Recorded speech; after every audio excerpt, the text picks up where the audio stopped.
దాదాపు ఒక 15-20 years back చూసుకుంటే మనకు అబార్షన్స్ అనేవి చాలా తక్కువగా ఉండేవి. ఎక్కడో రేర్‌గా చూసేవాళ్ళం. ఎక్కడో ఒక 1000 మందిలో ఒకరికో అట్లా చూసేవాళ్ళమాట.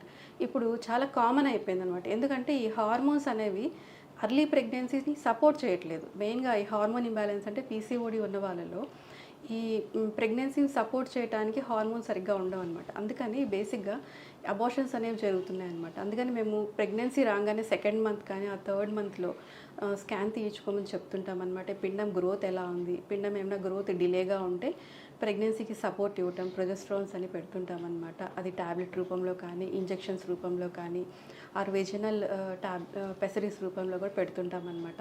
అలా ఇవ్వటం వల్ల ఏమవుద్దంటే మనకు ప్రెగ్నెన్సీ అనేది సపోర్ట్ ఇస్తామన్నమాట. మనకు అంటే ఆల్మోస్ట్ ఒక 12 వీక్స్ వరకు సపోర్ట్ ఇస్తే మనకు నెక్స్ట్ దాని తర్వాత ప్రెగ్నెన్సీ అదంతకదే మనకు పికాన్ అవుతుందన్నమాట. గ్రోత్ వస్తుంది.